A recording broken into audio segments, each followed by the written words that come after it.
58 गृहनिर्माण संस्थांना देकार पत्र दिलेली आहेत, 41 संस्थांना नाहरकत प्रमाणपत्र मिळाली आहेत, 6 संस्थांची भोगवटा प्रमाणपत्र देखील जारी झालेली आहेत आणि 13 संस्थांना व्याज माफी देखील आपण दिली आहे।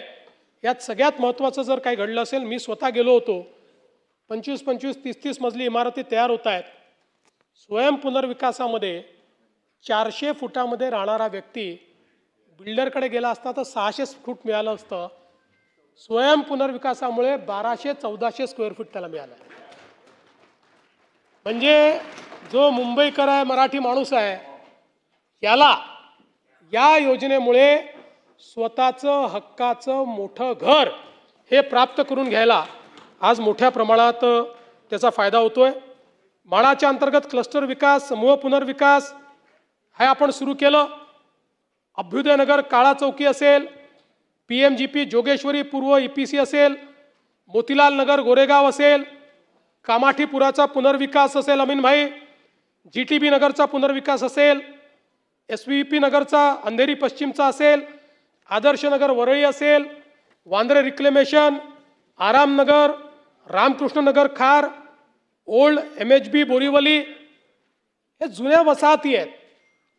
या वसाहतीमध्ये कुठल्या व्यवस्था उरलेल्या नाहीत, जुनी छोटी घरं आहेत आणि म्हणून हा एक नवीन पद्धत आपण आणली की ज्याच्यामध्ये विकासक स्वतः म्हाडा आहे आणि CNDवर त्या ठिकाणी आपण काम देतो। म्हणजे मालकी कोणाला देत नाहीये, बिल्डरला मालकी देत नाहीये, तर म्हाडा आपल्या प्रकल्पामध्ये जसा कॉन्ट्रॅक्टर अपॉइंट करते तसा CND करता, म्हणजे कन्स्ट्रक्शन अँड डेव्हलपमेंट करता त्या ठिकाणी व्यक्ती नेमते आहे।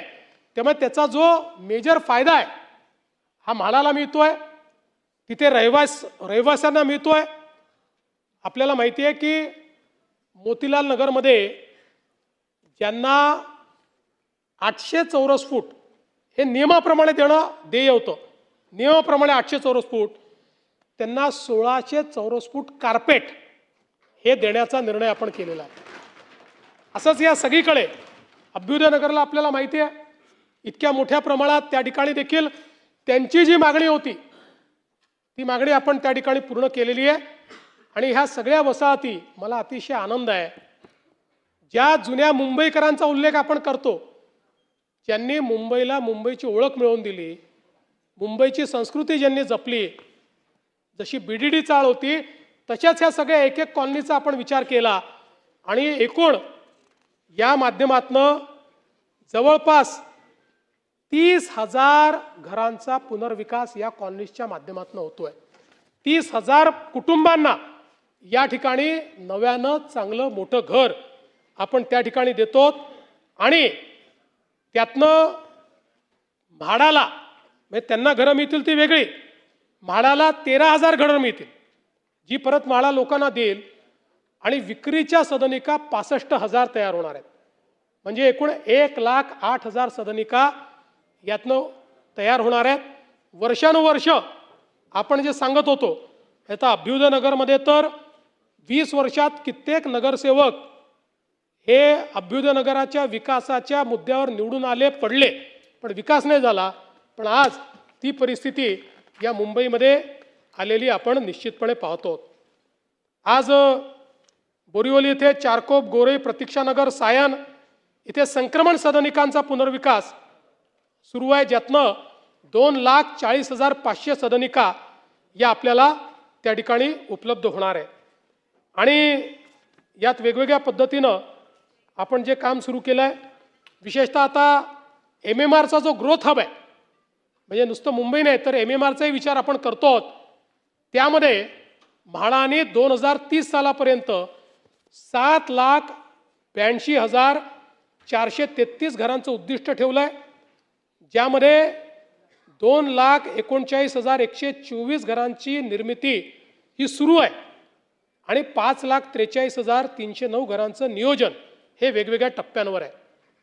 यासोबत 33/5 मध्ये 30,311 घरं, त्यानंतर DCPR 33/7 मध्ये 1,13,623 घरं आणि 33/9 मध्ये 27,761 घरं यांचं काम हे प्रगतीपथावर आहे.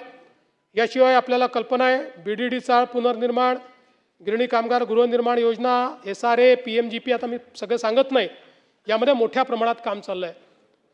कामाठीपुरासारखा एक अतिशय डिफिकल्ट अशा पद्धतीचा आपण प्रकल्प हातामध्ये घेतला आहे. 8,001 एवढ्या भाडेकरूंचं पुनर्वसन करायचं आहे. 8 एप्रिल 26 रोजी विकासकाची नियुक्ती झाली आहे आणि त्याचंही काम आपण करतो. उपकर प्राप्त ज्या इमारती आहेत या जवळपास 12,552 इमारती आहेत आणि 90,000 भाडेकरू आहेत. जवळपास या ठिकाणी यापैकी आपल्या नवीन कायदा झाल्यानंतर आता त्याचा पुनर्विकास सुरू झालेला आहे. 2,676 नाहरकत प्रमाणपत्र दिलेली आहेत. 1,033 योजना पूर्ण झालेल्या आहेत. 30,000 लोकांना त्याचा लाभ मिळालेला आहे आणि आता काही बाबतीत उच्च न्यायालयाची स्थगिती आल्यामुळे पुन्हा सुप्रीम कोर्टमध्ये आपण गेलेलो आहोत. यासोबत धारावी, खरं म्हणजे आपल्याला कल्पना आहे की धारावी हा एक अत्यंत महत्त्वाचा अशा प्रकारचा प्रकल्प आहे. अनेक लोकांना असं वाटतं की धारावीमध्ये खूप मोठी जागा आहे आणि खूप गोष्टी त्या ठिकाणी अगदी करणं सोपं आहे. पण सगळं मिळून जर धारावीचं क्षेत्र आपण बघितलं तर या क्षेत्रापैकी बिल्डेबल क्षेत्र हे केवळ 104 हेक्टर आहे, बाकी बिल्डेबल नाही. आणि मग या ठिकाणी जे काही बांधकाम होणार आहे या बांधकामामध्ये पहिल्यांदा 95 million square feet 95 million square feet इतकं रिहॅबचं बांधकाम करायचं आहे. 95 मिलियन स्क्वेअर फीट इतकं रिहॅबचं बांधकाम करायचं आहे आणि त्यानंतर मग 130 मिलियन स्क्वेअर फीट हे त्या ठिकाणी सेलेबलचं बांधकाम होणार आहे. आणि आपण जर बघितलं तर हा प्रकल्प केवळ हाऊसिंगचा प्रकल्प नाही आहे. धारावी एक आपलं ग्रोथ इंजिन आहे, एक इकॉनॉमिक अशा प्रकारचा आपला इंजिन आहे. धारावीमध्ये आपल्याला माहिती आहे चामड्याचं काम असेल, पॉटरीचं काम असेल, वेगवेगळ्या प्रकारचं फूड इंडस्ट्री असेल, अशा वेगवेगळ्या इंडस्ट्री आहेत. त्यामुळे या प्रकल्पाचं नियोजन करताना या सगळ्या इंडस्ट्रीचा विचार करून आज तर आपण त्या ठिकाणी जाऊन बघितलं, आपल्यापैकी अनेक लोक गेले असतील, कशा परिस्थितीत ते काम होतं.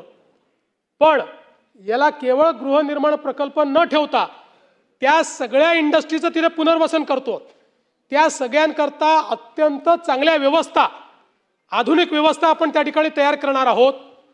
आणि आज त्यापैकी बरेच लोक इन्फॉर्मल इकॉनॉमीमध्ये आहेत, पण उद्या हे सगळं झाल्यानंतर ते फॉर्मल इकॉनॉमीत येतील, त्यामुळे त्यांना टॅक्सेस द्यावे लागतील.